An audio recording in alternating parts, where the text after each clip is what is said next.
Good morning, everyone, and welcome to the Embassy of Poland in Washington. My name is Konrad Zieliński, and I want to welcome you all here. We have guests who have joined us in person. Welcome. And also a warm welcome to our online audience tuning in from all around the world to listen to us live. Thank you all for joining us. The topic of today's event is Holding Enablers Accountable, Iran's Role in Russia's Drone War, a subject that is both timely and relevant. Today's event will officially launch the report titled From Tehran to Kyiv, the Islamic Republic of Iran's Role in Russia's Drone War, prepared by the Atlantic Council's Strategic Litigation Project, the International Partnership for Human Rights, IPHR, and the Center for Advanced Defense Studies, C4ADS. Let me briefly outline the program for today. We will begin with introductory remarks from three speakers, and I will introduce them in a second. After that, we'll move to a panel discussion with four distinguished experts on Iran's collaboration with Russia. The panelists will all be introduced by the moderator right before the panel discussion begins.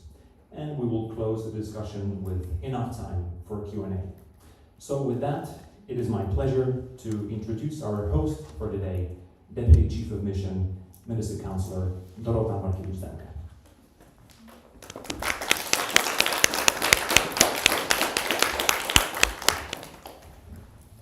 Thank you very much.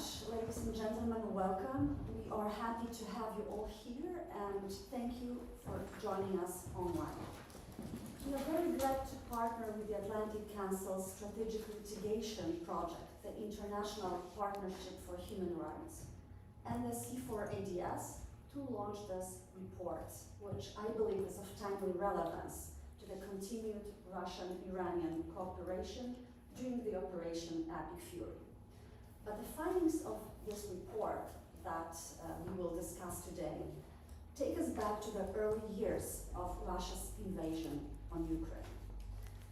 Ladies and gentlemen, we have all seen the gruesome images from all over Ukraine and the staggering civilian losses the country has suffered as a result of Russia's total war. We have been deeply moved by the resilience of Ukrainians defending their freedom and ours. And we have extended a helping hand to support Ukraine's defense, just as many like-minded nations across the transatlantic family have done. This has been especially true for my country, Poland, the closest witness to what has been happening in Ukraine and a frontline state that has been the first line of defense to support Ukraine. But during these more than 4 years of the war, as we analyzed Russia's brutal methods of targeting civilians in Ukraine, we also reflected on who enabled depleted Russian resources cut off by sanctions to be rebuilt and used in Ukraine with disastrous consequences for Ukrainian civilians. Poland has been deeply concerned for a long time about the gradual strengthening of the political and military cooperation between Iran and Russia. That cooperation has, of course, been strengthened over the past decades, but after Russia's full-scale war of aggression against Ukraine, it only intensified. Iran became one of the key suppliers of military equipment used by Russia in Ukraine, primarily in the form of combat drones. Their production has been largely transferred to Russia.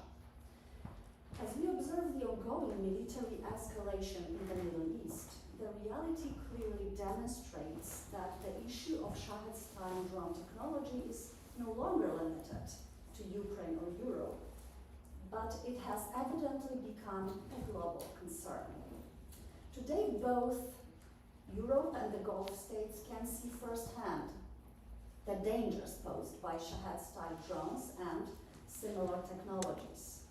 The significant number of drone strikes against unarmed commercial vessels in the Strait of Hormuz, and especially their large-scale use in recent weeks against civilian and state targets, across all Gulf states is not only undermining the security of those states, but is also having a deeply destabilizing impact on global energy markets. In Ukraine, as recently as last week, on Tuesday, March 24th, a Russian drone struck the historic city center of Kyiv in western Ukraine, leaving 8 people killed and destroying the UNESCO heritage site. On that day alone, Russia threw at Ukraine more than 900 drones. This was a deliberate Russian attack on Ukrainian people and infrastructure. What is more, Russia will likely use the unrest in the Middle East and the current conflict to divert our attention from its ongoing war against Ukraine. Therefore, we must remain fully focused on protecting NATO's eastern flank and not letting go of aiding Ukraine's defense. Over the past years, the full picture has emerged. Shahed-style drone attacks on civilian targets used by Russia in Ukraine are beginning to be recognized as war crimes. This recognition underscores the gravity of the threat we are still facing. The Polish Foreign Minister, Radosław Sikorski, has been a strong advocate of informing the international community about the dangers of Iranian drones. He has warned of Tehran's role in supporting Russia's war in Ukraine, most recently at the February Munich Security Conference in cooperation with the NGO United Against Nuclear Iran. Before that, in 2025, Minister Sikorski presented the Shahed-136 drone operated by the Russians and intercepted by the Ukrainian Air Defense at the US Congress, the CPAC conference, the International Spy Museum, the United Nations in New York, as well as in the British Parliament. Poland, like no other country, has been reminding our partners and allies, as well as the international community as a whole, that Iranian-designed drones are being massively used by Russia in Ukraine, including to strike Ukrainian cities and civilian energy infrastructure in a blatant violation of the laws of war. I hope that today's report launch sheds new light on those crimes. Thank you very much.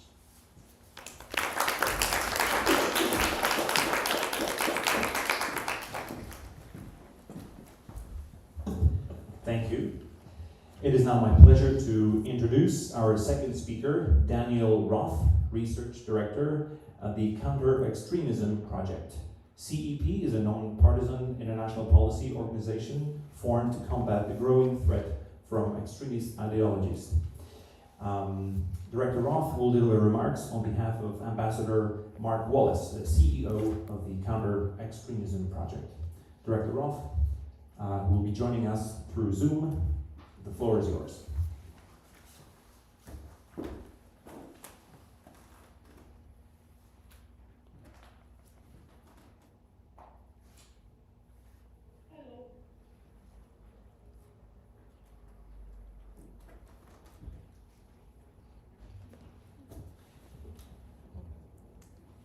We might be having some technical difficulties. We'll wait for Director Roth to connect, and he can speak as the third speaker. And in the meantime, we will hear from Mr. Nicolás Maduro, counselor at the Directorate General for International Law and Legal Counteraction to Aggression, Ministry of Foreign Affairs of Ukraine. Mr. Nicolás Maduro couldn't join us in person, but he recorded a message for us, which we will hear now. Ladies and gentlemen, esteemed colleagues, good morning. Let me start by thanking the Embassy of Poland in the United States of America for hosting this event. Dziękuję bardzo. Dear friends, you, as few other nations, know what it means to live under Russian occupation and what it means to have such aggressive neighbors hell-bent on destroying you and and your people from existence.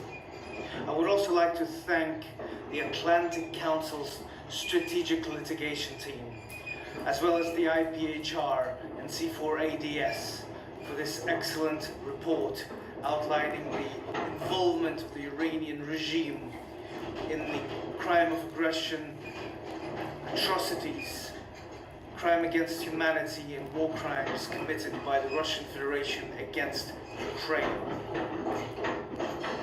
Dear colleagues, before we proceed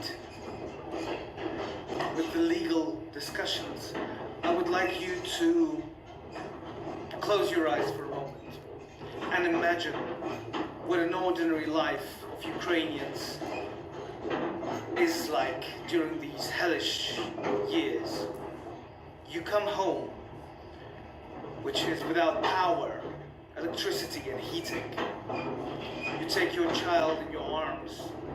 She's freezing. You go to bed, trying to keep yourself warm at least somehow under 3 blankets, trying to desperately charge your phone and notebook, laptop with whatever power banks you can find.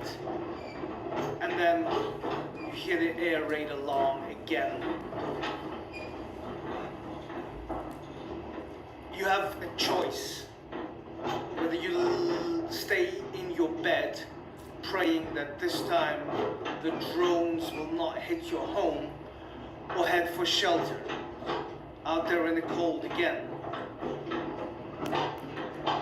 And this terrible, absolutely frightening and sickening sound of drone, Iranian drone, produced in thousands and supplied in thousands to intimidate and destroy Ukrainian population, is the daily reality of millions of Ukrainians.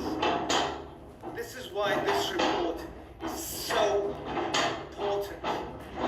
It highlights the ways in that Iranian regime is complicit in committing atrocity crimes and complicit in the crime of aggression against Ukraine. Because without these drones, without the thousands of these little machines, or not so little machines of death, the Russian aggression against Ukraine wouldn't be possible. The drones not only overwhelm the air defenses, they also aim to break the morale of the civilian population. But we're standing strong nonetheless.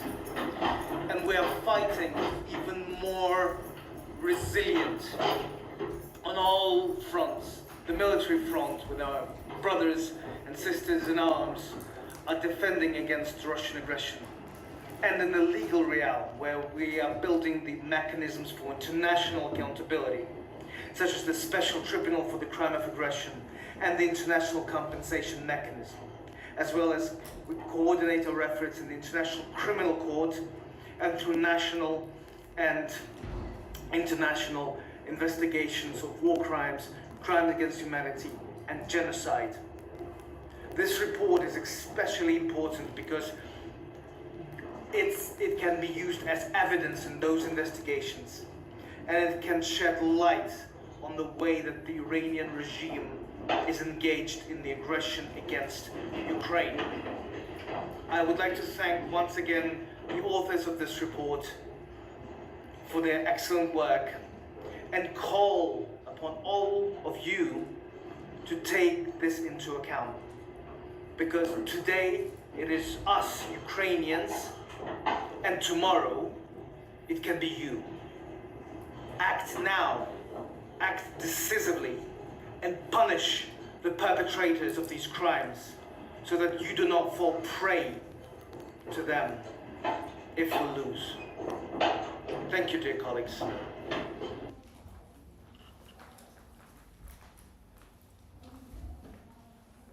It is now time to start our panel discussion. I'd like to hand the floor over to our moderator today, Holly Dagras, the Levitsky Family Senior Fellow, the Turby Program on Iran and U.S. Policy at the Washington Institute for Near East Policy. Holly, The floor is yours. Thank you, Conrad, and thank you to the Polish Embassy for hosting us today to discuss a very timely report.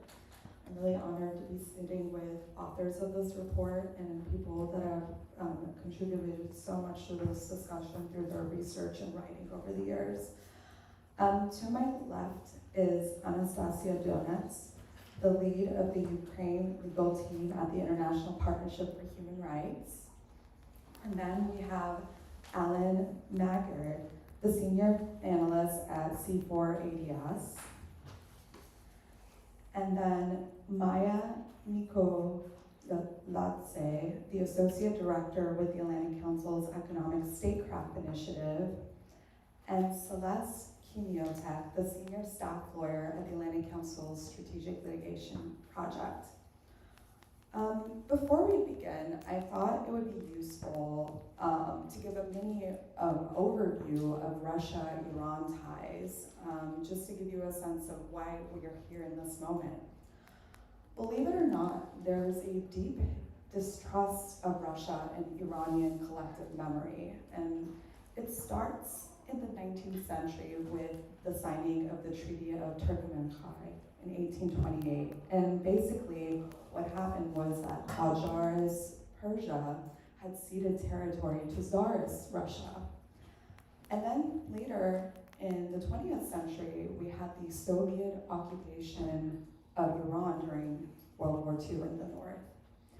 And later that followed was Soviet interventions in Iranian domestic politics.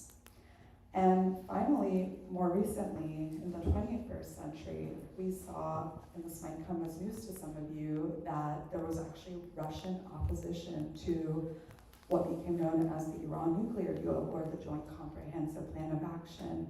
There was a real concern about Iran getting too close to the West.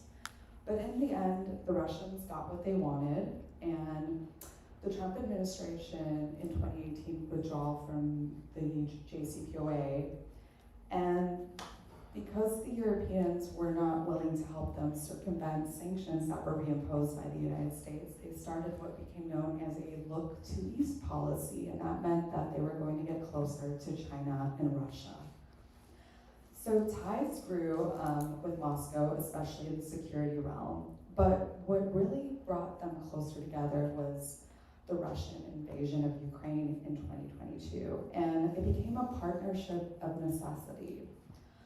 And it was this sense of shared isolation by the West, sanctions and the desire to evade sanctions together, and the need to counter Western influence that put them in this special relationship that they had. And so in 2022, we started seeing these military and economic ties grow, and that's when we started seeing these UAVs, like Shahed drones being sold to Russia, and then later ballistic missiles. And fast forward, the signing giving 20-year strategic partnership with Moscow in 2025. And before that, the joining of BRICS by Iran. So that should give you a little sense of where we are at today. But I think now it's more important to hear what our panelists have to say in relation to this really important report. So Anastasia, I want to turn over to you. In February, we passed the 4th anniversary of the Ukraine war. Can you tell us about the current situation in the country and why the issue of Russia's drones is so critical for Ukrainians?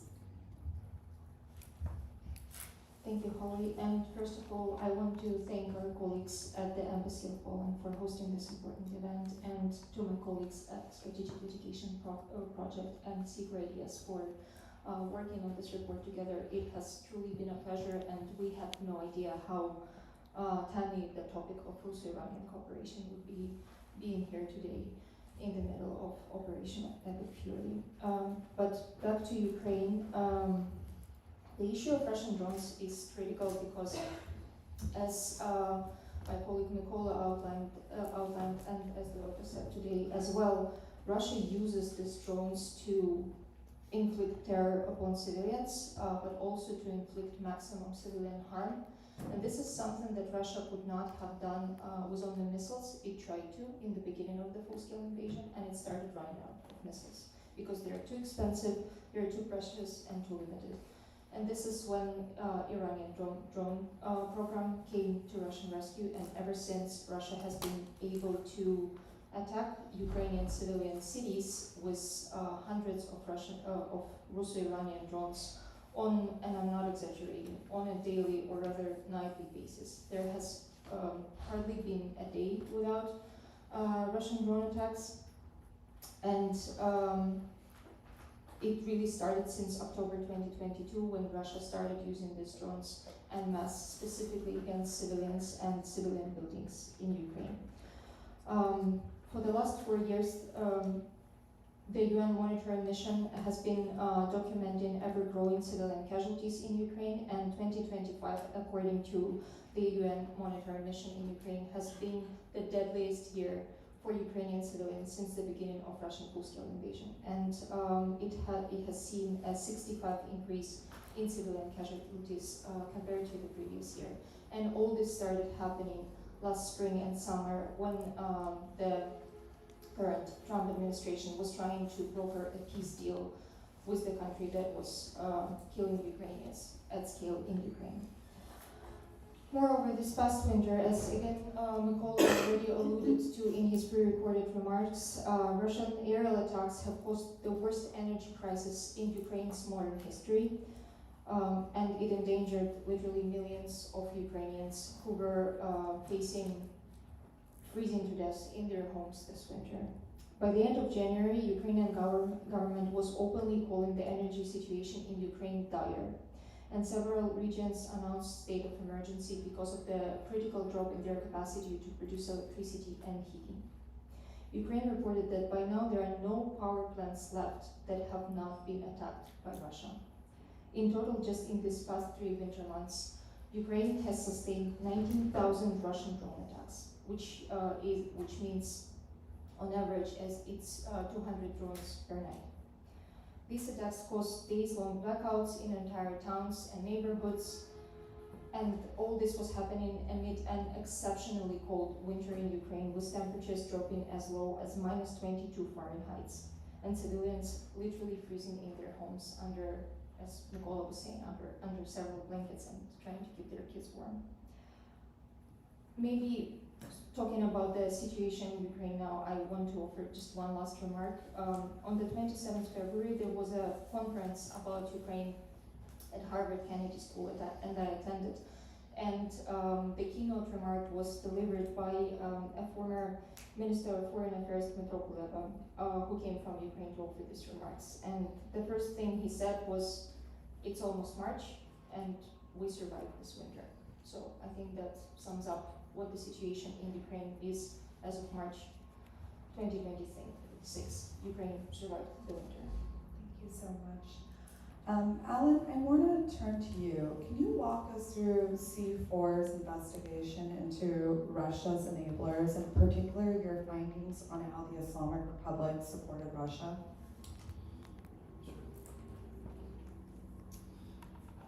Yes.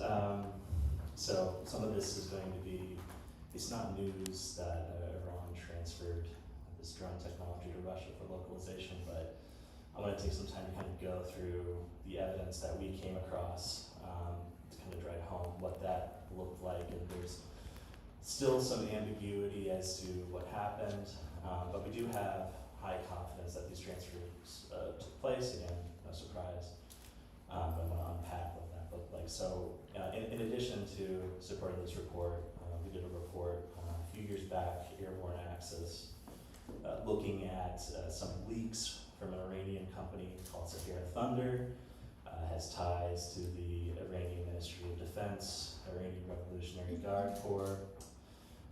There was a leak from Shahed-style obtained from a hacktivist network called Prana Network.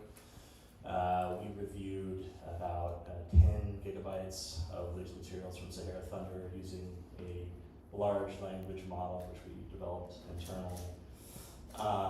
And on the basis of that review, of that analysis, we assessed with high confidence that these transfers of drone technology and of drone materials took place. So what did that look like?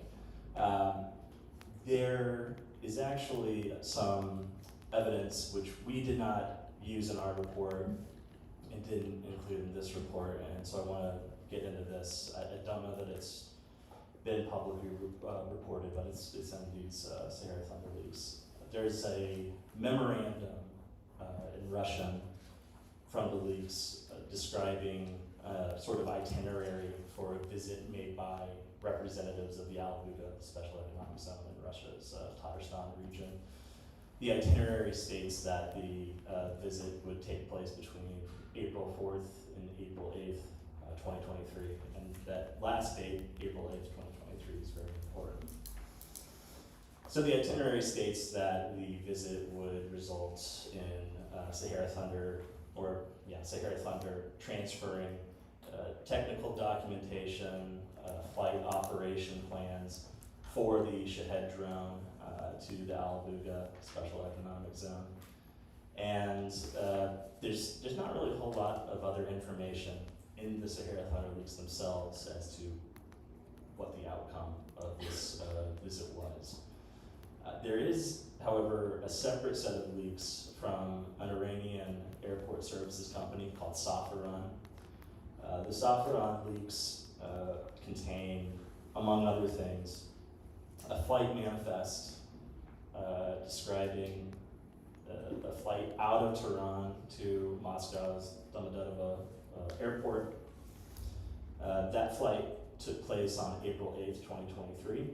So the same day that, according to this other memorandum, the Al-Buga visit to Iran was supposed to wrap up. And on that April 8th, 2023 flight, there were 2 Russians on board. Their passports were scanned, and they're part of the leaks. They're attached to the flight manifest. And they are for 2 individuals, Timur Shahed-style and Sergei Alexeyev.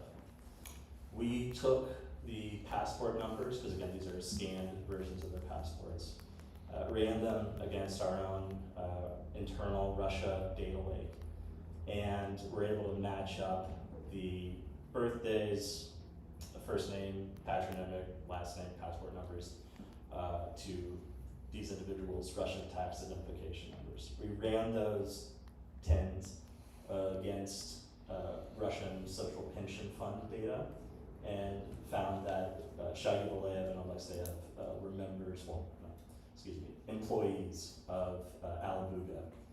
So what we see is that 2 employees of Al-Buga flew from Tehran back to Russia on April 8th, the last day of this Al-Buga delegation's visit to Iran, during which they, according to this memorandum, obtained drone documentation and other materials. So this evidence leads us to assessing with high confidence that there were visits, there was some sort of knowledge transfer, it appears, and that's about the firmest evidence we have with regards to the logistics of how these materials got there. Other materials from the Sahara Thunder leaks talk about how there was sort of an iterative process whereby the Iranians initially provided Al-Buga with fully built out drones. Then after a few months, they would supply the kind of like the airframe, other components for the drone. And what we see from that is the Iranians essentially helping Al-Buga develop an institutional knowledge of how these machines work, what their components are, how to assemble them, and from there, the Russians, as we know, ran with it. That's super informative, and I feel that we can maybe read more about it. Yeah, But we don't want to give away all the goods. Maya, I want to turn over to you. Just as there are other actors enabling Russia, the Islamic Republic is enabling other regimes and other armed groups. And now Russia and others are now helping Tehran. Can you discuss how the Islamic Republic has managed to develop these networks despite sanctions and other economic tools that are in place? Yeah. You captured it very well in your remarks that Russia and Iran have developed this relationship that's all about sharing expertise about sanctions evasion. So at the Atlantic Council's Economic Statecraft Initiative, we have a concept called Axis of Evasion that essentially investigates how Russia, Iran, as well as China, Venezuela, North Korea work together to share typologies about sanctions evasion. So we have been tracking this for a while now, and Iran is the most heavily sanctioned country in the world, and it has also been sanctioned for decades. So it has had a very long time to develop evasion routes and to create these sanctions evasion networks globally. When Russia got sanctioned in 2022, it essentially took that knowledge from Iran's sanctions evasion playbook. And one evasion method that is very much in common between Russia and Iran is oil for technology trade model with China.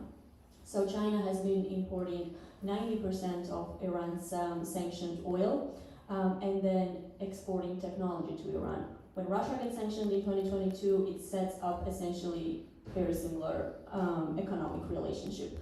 So this is important to understand how Iran as well as Russia get revenues that are later used to procure electronic components and sensitive technology that is used for building drones and other weapons.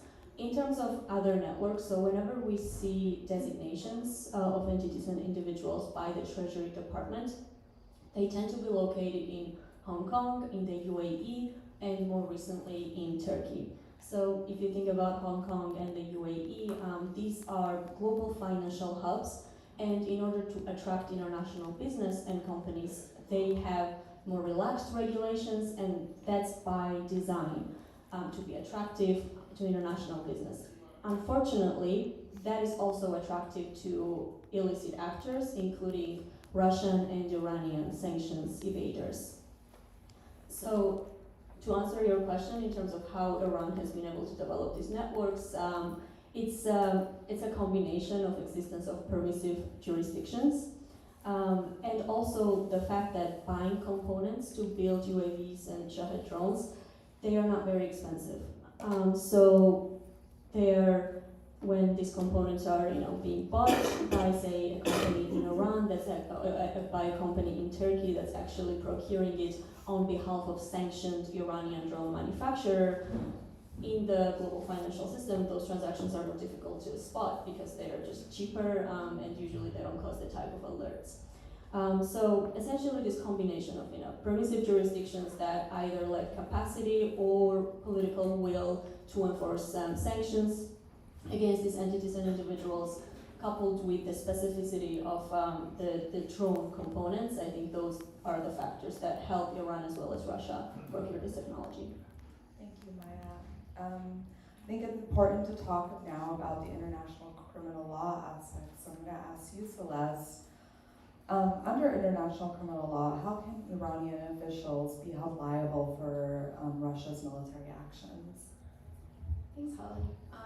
So first going back to really what Anastasia was talking about, when we were looking at the drone attacks, we first looked at what crimes those constituted. And we looked at it through the framework of the Rome Statute of the International Criminal Court. And there are a number of crimes that could apply. We pulled out a few in particular to focus on, and those were war crimes of attacking civilians, attacking civilian objects, and attacking specially protected objects. So for that, schools, cultural objects, those kinds of buildings. Then we also looked at the crimes against humanity of murder and of other inhumane acts. And for other inhumane acts, we specifically looked at it from the view of terrorism and looking at the Shahed attacks as creating credible fear of injury and death across the entirety of the Ukrainian population. And so starting with that, we then looked at what exactly the Iranian government and their officials were doing. And there are a couple of really key dates on this. The first is the start of the shipments in August 2022. Then in September 2022, the first civilian and civilian objects that were hit by Russian attacks using Shahed-style drones in Ukraine. And then in November 2022, the IRI, through Sahara Thunder, signed a contract with the Al Ghouga Special Economic Zone, which then led to the creation of the Al Ghouga factory. So we know that the Iranian government knew what was happening, how the drones were being used, and then escalated their partnership and their interactions with the Russian government. Going back to the Rome Statute with that information, there's a number of different liabilities that are included there. You can have the individual liability for direct perpetration, for this context, the drone operators who launched the attacks. And then there's the command responsibility for people like the military commanders who ordered the attacks. We looked at two types of indirect liability.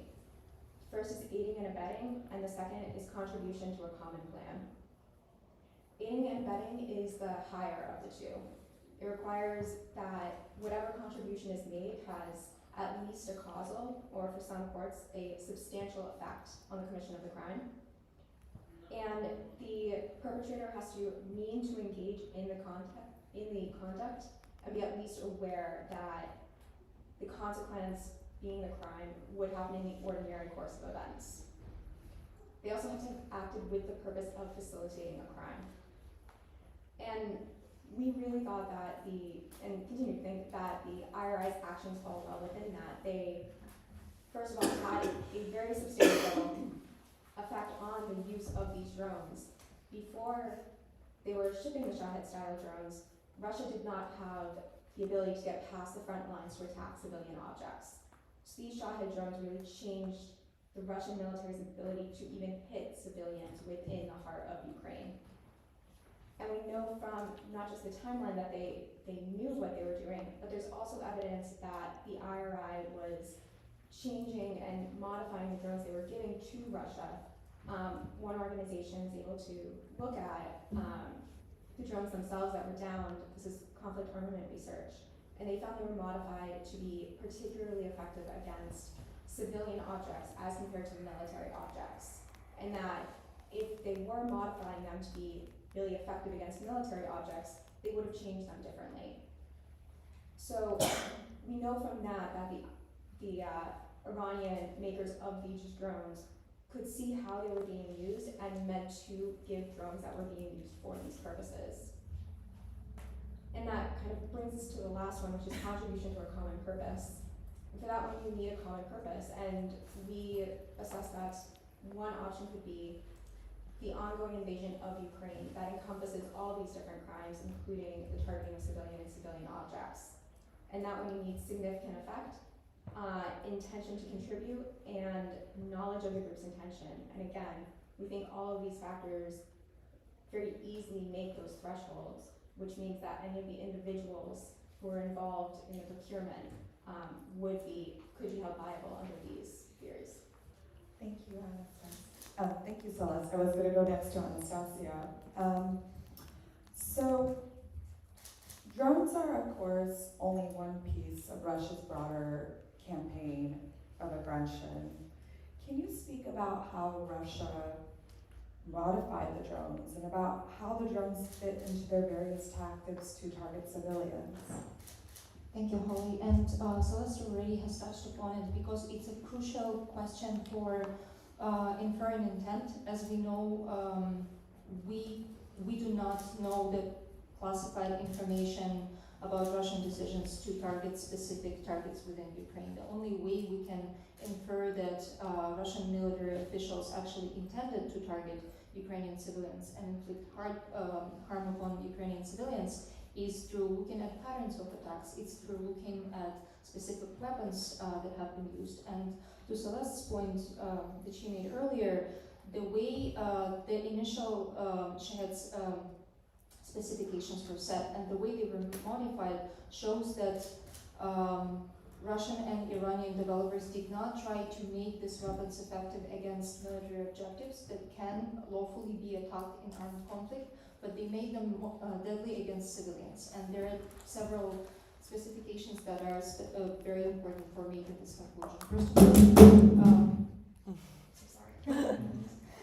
First of all, I know it's shocking information, right? So first of all, these drones, as some speakers already said today, they are very cheap. They cost between $20,000 and $50,000 compared to 1 to 3 million per a Russian missile, like an Iskander missile, which allows Russia to launch these drones at scale in their hundreds every night and not worry about running out of them because they are very cheap and can be produced easily. It's a cheap and simple technology.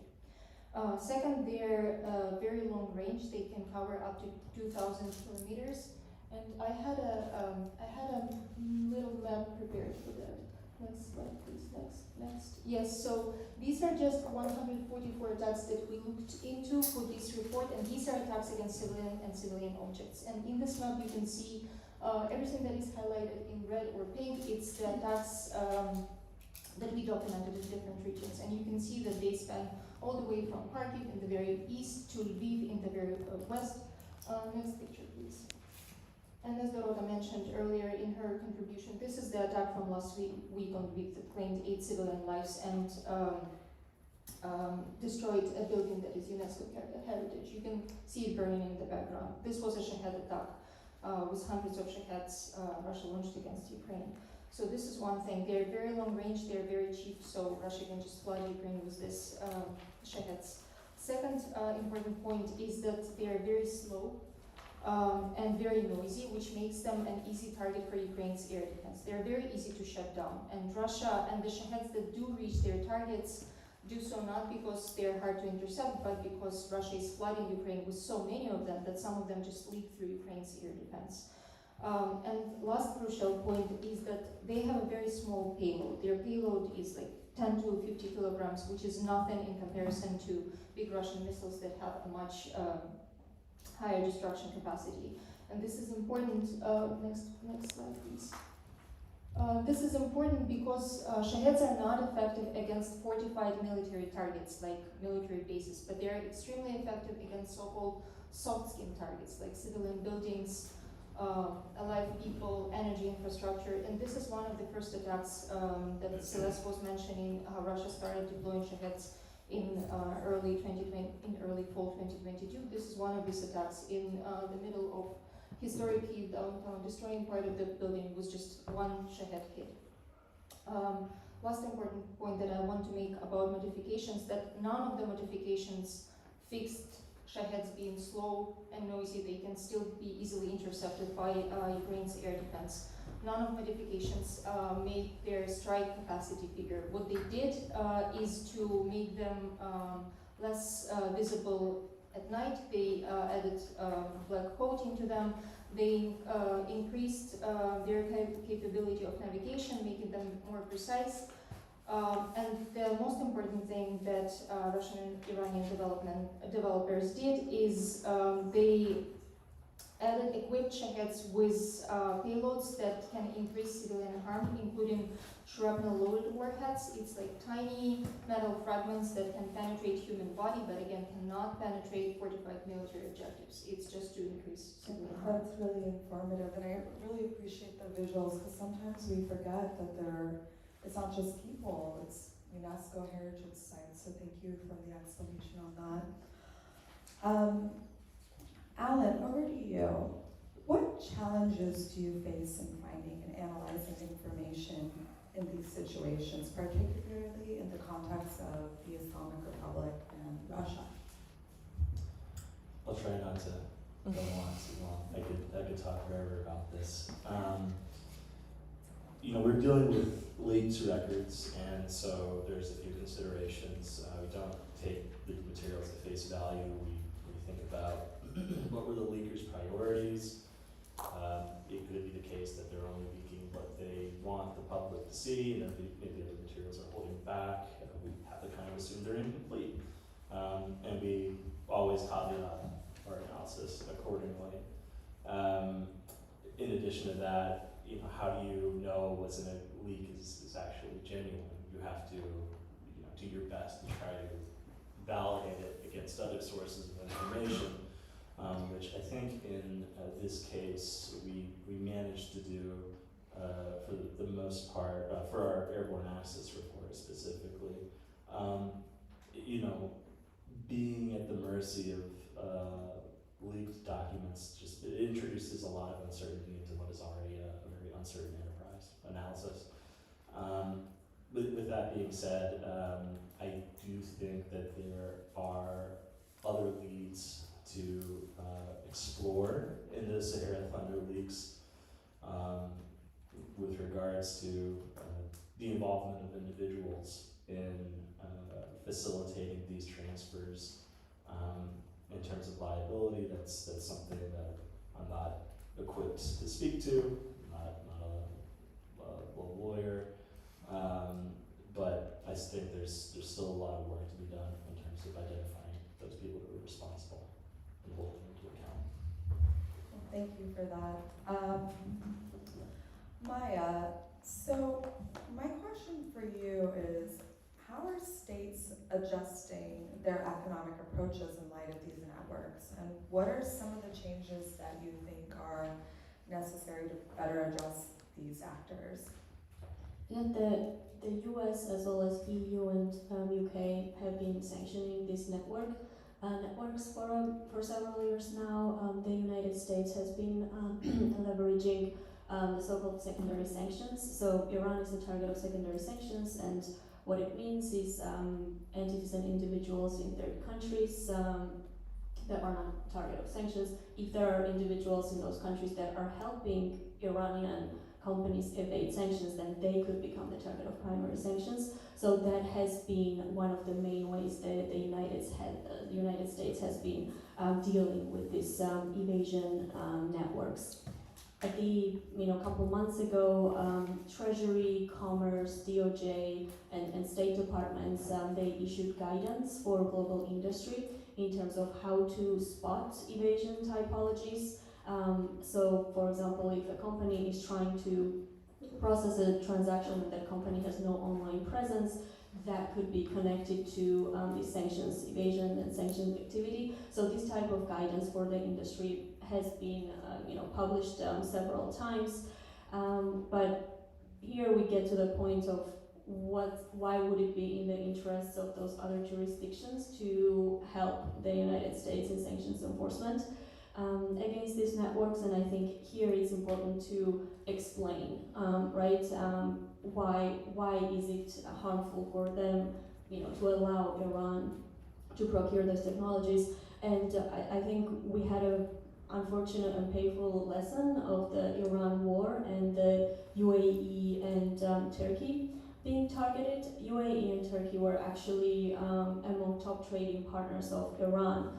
And these were also the jurisdictions where individuals who were helping Iranian companies buy drone components, they were located in those jurisdictions, and then they became targets of the drone attacks. So in response to that, the UAE has actually already taken actions, and they have become more proactive in sharing financial intelligence with the United States. They have also become more active in targeting shadow banking network of Iran. There are considerations for these countries as well. The UAE has specific focus on being this welcoming environment for international businesses, but it has become a military threat. So I think in this case, it became clear that there is a threat from Iran, and it's in their own interest to help enforce sanctions. So I think this type of messaging and the threat that these countries are posing to the other jurisdictions, that's something that could get these partners on the same page in terms of sanctions enforcement. Thank you, Maya. You mentioned the UAE and Turkey, and in this moment, it's extraordinary that much of the Arab states in the Persian Gulf are having to deal with UAVs, and their populations are getting just a tiny sliver of what it's like to be Ukrainian in this moment. And so I want to pivot over to Celeste, because we are talking about the Iran war to an extent. Does this current conflict change the legal analysis for either the Islamic Republic or Russia? I mean, we're in uncharted territory. When we planned this event, there was no Iran war. We had to postpone it. So I imagine you've had a lot to think about in recent weeks. I would say the biggest thing is it really adds liability. I have not done the same kind of level of legal analysis on the attacks on Gulf countries, but certainly what we are seeing is that the Iranian government is using them, and they're hitting buildings like hotels that are civilian objects. And you would have to do an analysis to see, are they intentionally targeting them? But it certainly seems that way based on everything we know. And in that case, the Iranian officials, the Iranian military personnel who are committing those attacks now become direct perpetrators. And the Russian government is now providing not just weapons, but according to reports, tactics, intelligence, and other support to the Iranian military. So now they become secondary perpetrators in this. They have secondary liability. Of course, having to do the same analysis of looking, okay, well, to what extent is the Iranian government relying on the Russian government for these drones and for this information? Is the Russian military trying to, or are they simply trying to make some money off of this? I will say that especially as drone factories in Iran are attacked, if the Iranian government becomes increasingly reliant on the Al Abuga Special Economic Zone factory and other weapons from the Russian government, it certainly raises kind of the level of liability we might be looking at for the Russian government. Oh, I appreciate that, especially in the news cycle we're in with this current conflict. I imagine some of you in the audience have burning questions for our panelists. If you do, please raise your hand and I can come over to you potentially with a mic. And if you could just make a question, not a comment, I'd be grateful. So anyone have questions? I'll start over here.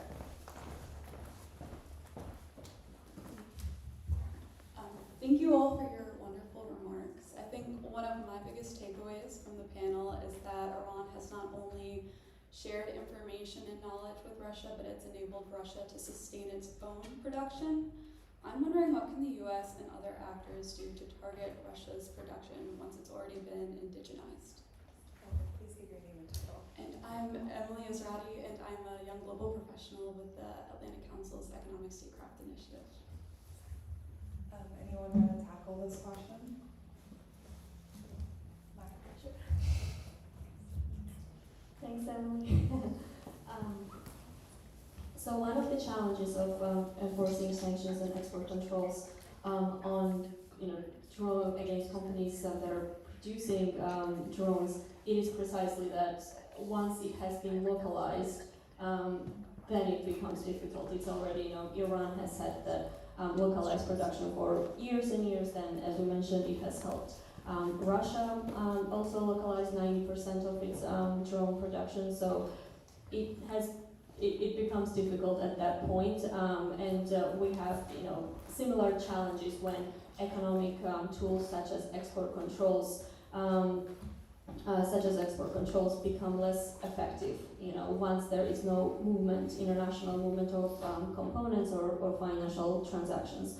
I think in that case, then it comes down to what can we do in order to counter whatever production they have. So one of the problems in the drone case has been how cheap it is to make Shahed drones, and then as I also mentioned earlier, that it costs $20,000 to $25,000. Meanwhile, to counter them, the interceptors on the western side, they are a lot more expensive. So it has been a lot more expensive for Western countries to defend themselves, or not Western countries, Middle Eastern countries, Ukraine. It has been a lot more expensive for them to defend themselves. So I think here is an opportunity for innovation, coming up with interceptors that are also cheap. So to make the war less expensive also on the Western and Middle Eastern side. So I think that could be the solution here. Just wanted to add a quick thing, and thank you so much for your question. To Maya's point about the point Maya made earlier about Iran being one of the most sanctioned, probably the most sanctioned country in the world. Actually, not a competition, but now Russia is the most sanctioned country in the world. However, with this administration, it is changing, and the administration has just lifted some of the sanctions against Russian oil sector. So to me, and I can't believe I'm saying this in the fifth year of the Russian full-scale war, but be consistent with sanctions. Don't lift sanctions against the aggressor, because this aggressor is training Iran, now Iran's official, your counterpart in the war, to attack your allies in the Middle East. So be consistent with sanctions. And I also think it's important for the Western countries who are trying to counter Russian, Iranian, and other evasion schemes is to look at them as a complex. Again, to Maya's point, it's an axis. It's never just one country. It's several countries who have decades of experience evading sanctions. Actually, in Russia, there are master programs in sanction evasion, and I'm not joking and not exaggerating. There are programs that train people how to evade sanctions efficiently. And this has been going on for years, so this country, the axis of sanctions evasion, is prepared to play this cat and mouse game, and for now, they're winning it. I'll respond to it quickly, just on the point of Iran and sanctions. So I think the number of entities and individuals in terms of Russians, that's higher, but Iran is most heavily sanctioned country because the sanctions are codified in law and it has been going on for so long. So on that point, I'll say that Iran is the most heavily sanctioned country in the world, but I do agree that the recent general licenses that temporarily allow the sales of Russian and Iranian oil, that is a strategic step that allows both countries to arm themselves and then fight against a Western ally and Middle East. So I agree definitely on that point. And to Maya's point, I just want to point out that according to The Economist, the Iranians are selling double the amount of oil during this war than before it started on February 28th. So random fact. If I can also just add, just really quickly, the Russian industry, the defense industry, a lot of the materials it uses, machine tools, consumables for machine tools like cutting instruments, are not manufactured in great quantities in Russia. So even if drone production is localized, there are still vulnerabilities, but that requires an active sanctions targeting effort. Please introduce yourself. Yeah, thank you. My question was partly taken, but I'll try somehow to reshape it. Yeah, that was with this Embassy of Lithuania, and thanks to Polish Embassy, thank you to all, a lot of interesting angles. So, kind of continuing the question, the previous question. It's about on how heavily Russia is still dependent on Iranian technologies to produce Shahed drones. As I understand, they already taken over the ability to produce Shahed drones inside Russia. But imagine if we will be able to stop Iran from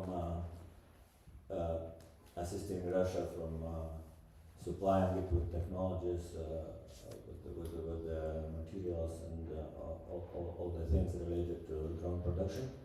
How much it would change the picture? Thank you.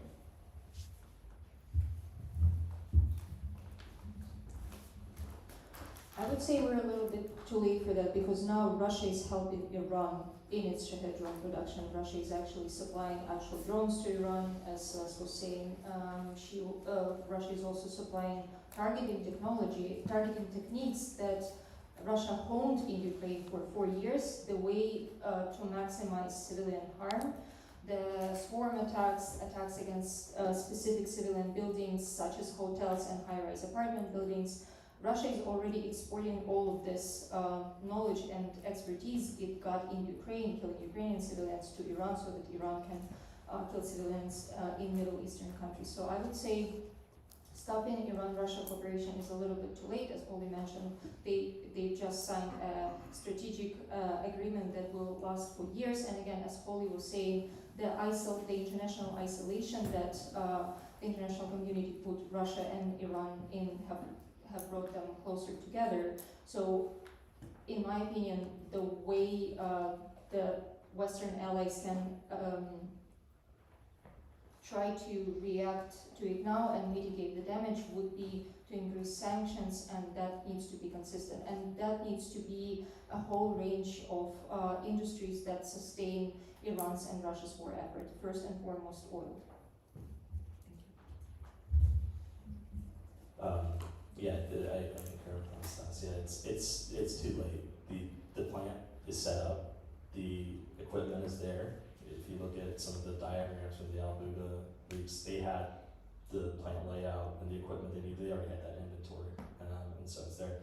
So you need an effort by the United States and by its allies, especially the United States, to not only do these continuing pressure through oil sanctions to turn up the financial costs, but also developing new sanctions like the ones that were deployed in December 2023, secondary sanctions on suppliers of machine tools.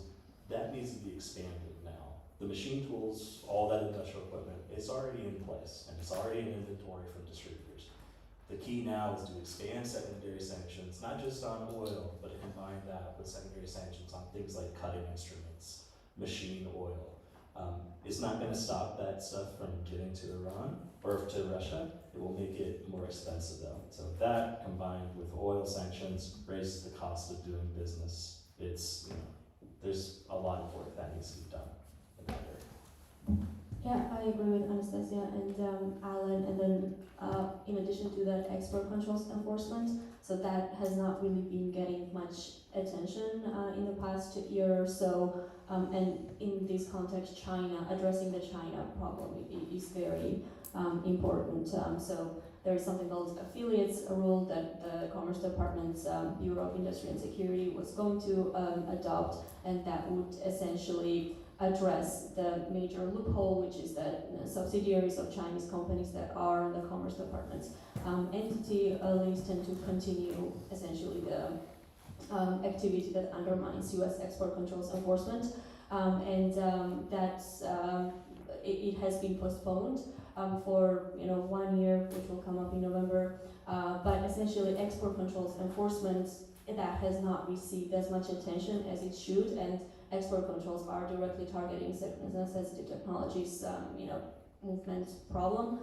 So I think in addition to what Alan and Anastasia mentioned, just paying attention to Commerce Department and giving them the resources they need to enforce export controls. I think we have room for one last question. Thank you. Hi, my name is Hank Ganem. I'm a non-resident senior fellow with the Atlantic Council within the Middle East programs. Thank you so much for the fantastic panel today. President Zelensky just wrapped up a state visit tour in the Middle East, visiting Gulf countries, UAE and Saudi Arabia.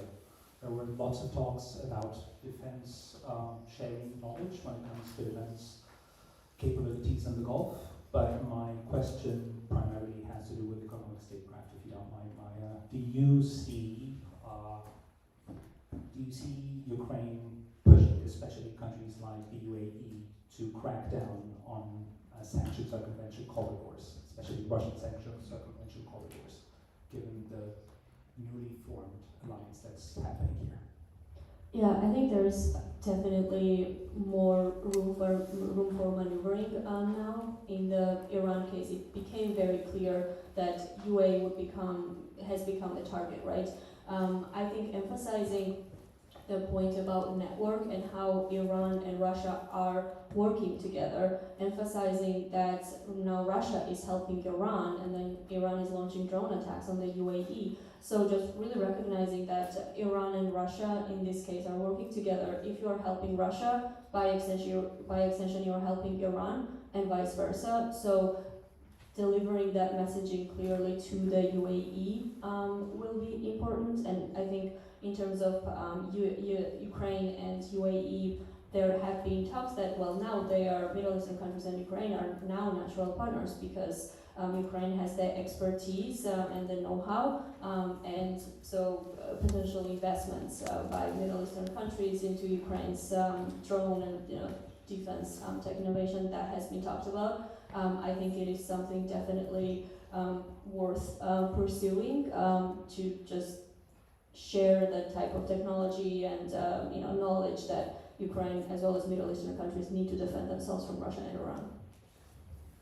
Well, I'm going to wrap up Q&A now, and I'm going to hand the platform back to Conrad of the Polish Embassy for final remarks. Thank you, Holly. Thank you to our panelists. Before we close, I would like to reintroduce Director Daniel Roth, whom we have on screen now. And Director Roth will offer closing remarks on behalf of Ambassador Mark Wallace of Counter-Extremism Project. Director Roth, the floor is yours. Thank you, Conrad. Good morning. Yes, I believe there were some technical difficulties earlier, so these opening remarks are now closing remarks, but nonetheless, I did manage to hear what sounded a very fascinating panel discussion and some great questions from the audience just now.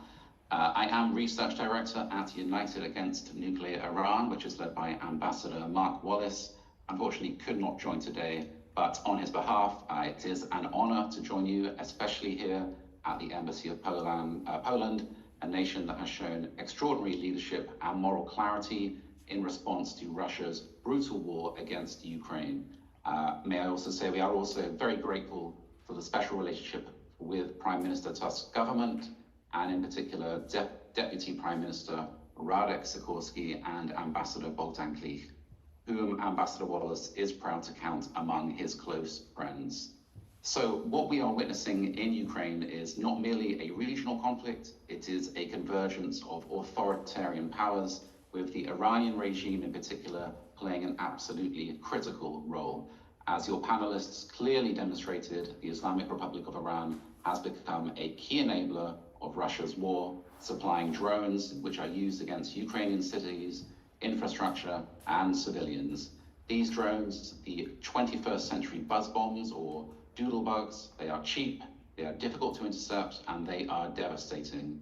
They are true weapons of mass terror used to destroy infrastructure, terrorize civilians, and they are being refined as we speak on the battlefield in Ukraine. Iran is using this war to expand its military capabilities and deepen cooperation with Russia, which now, as we know, has its own indigenous capacity to produce drones based on the Iranian model, projecting power far beyond the Middle East. At United Against Nuclear Iran, UANI, we are working with partners in Poland and Ukraine to expose Iran's role in this war. We have showcased these drones, which are the only Iranian Shahed UAV currently on US soil, at the US Congress, at the United Nations, and at the Munich Security Conference, because seeing these weapons of mass destruction up close makes it clear that Iran is not merely a bystander, it is an active participant. The Islamic Republic's role in this conflict is part of a broader strategy to expand authoritarian influence, and we cannot afford complacency. The stakes are too high, and not merely just for Ukraine, but for the future of the international order. On behalf of Ambassador Wallace and UANI, I'll close with the following final comments. The partnership between Iran and Russia is a warning, but our unity is a strength. We applaud Poland's leadership, we stand with Ukraine, and we will continue to confront all those who enable aggression. Thank you so much. Thank you, Director Roth. This concludes our program today. Thank you very much to our distinguished panelists. Thank you to our guests joining us in person, and thank you to our online audience. Thank you, and please join us for brunch.